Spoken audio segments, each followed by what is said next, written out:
இங்கு வந்திருக்கிறார். எந்த காரியத்தையும் ஆராய்ந்து அவசரப்படாமல் சற்று நிதானமாகவே செய். நீ செய்யப்போகும் காரியத்தால் உனக்கு மட்டுமல்ல, உன்னைச் சேர்ந்தவர்களுக்கும் உன்னை நம்பியிருக்கிற அசுரர்கள் அனைவருக்கும் அழிவு வந்திருக்கிறது என்பதை மறந்துவிடாதே. இப்பொழுதும் ஒன்றுமில்லை. வாக்கு கொடுத்து விட்டோமே, அதை நிறைவேற்ற வேண்டுமே என்ற தயக்கம் வேண்டாம். ஒரு சில இக்கட்டான நிலையில் வாக்கு தவறுவதை சாஸ்திரங்கள் சம்மதிக்கின்றன.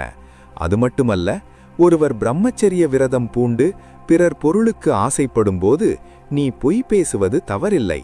ஆகவே உன் வாக்குறுதியை மறந்து விடுவாயாக என்று விளக்கமாக குரு சுக்கிராச்சாரியார் எடுத்துரைத்தார். ஆச்சாரியாரே, நான் வாக்கு தவறினால் பிரகலாத வம்சத்தில் பிறந்தவன் வாக்கு தவறிவிட்டான் என்று உலகம் பழிக்கும். கொடுத்த வாக்கை பூர்த்தி செய்வதைக் காட்டிலும் சிறந்த தர்மம் வேறு உண்டோ? தானம் செய்வதினால் நான் அனைத்தையும் இழந்தாலும் சரி, ஓர் அந்தணனுக்கு அளித்த பிராமணத்தை ஒருபோதும் மீறமாட்டேன். வந்திருப்பது பரந்தாமனே என்று சொன்னீர்கள்.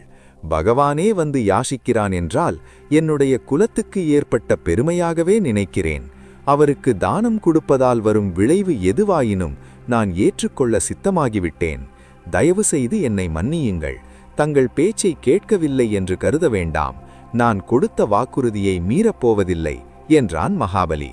அடை மூடா, நான் உனக்கு இப்படி விளக்கமாக கூறியும் என் பேச்சை கேட்காத நீ பதவி இழந்து பரிதாபகரமான நிலைக்கு தள்ளப்படுவாய் என்று சாபம் விட்டார் சுக்கிராச்சாரியார். பலி அந்த நேரத்தில் வாமனருக்கு நீர் வார்த்து கொடுக்க தயாரானான். நிலத்தை தானம் செய்யும் பொருட்டு தாரை வார்த்து கொடுப்பதற்காக கிண்டிச் செம்பை எடுத்தான். அந்நேரம் இவற்றையெல்லாம் கவனித்துக் கொண்டிருந்த சுக்கிராச்சாரியார் பலியை தனியே அழைத்தார். அடே மூடா, நான் உனக்கு இப்படி விளக்கமாக கூறியும் என் பேச்சை கேட்காத நீ பதவி இழந்து பரிதாபகரமான நிலைக்கு தள்ளப்படுவாய் என்று சாபம் விட்டார் சுக்கிராச்சாரியார். பலி அந்த நேரத்தில் வாமனருக்கு நீர் வார்த்து கொடுக்க தயாரானான். நிலத்தை தானம் செய்யும் பொருட்டு தாரை வார்த்து கொடுப்பதற்காக கிண்டிச் செம்பை எடுத்தான்.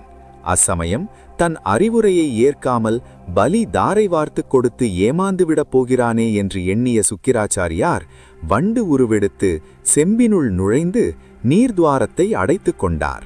செம்பிலிருந்து நீர் வரவில்லை. இதை உணர்ந்த பகவான் அருகம்புல் ஒன்றினால் துவாரத்தில் குத்தினார். அந்த அருகம்புல் துவாரத்தை அடைத்துக் கொண்டிருந்த சுக்கிராச்சாரியாரின் கண்களில் ஒன்றை குருடாக்கியது. கிண்டிச் செம்பிலிருந்து நீர் வெளிவந்தது. மகாபலி தாரை வார்த்தான். அந்தனகுலத் திலகமே, உம் காலடி அளவில் 3 அடி நிலங்களை உமக்கு தானம் செய்கிறேன் என்று தெரிவித்தான். வாமனமூர்த்தியாகிய பகவான் முகம் மலர்ந்தபடி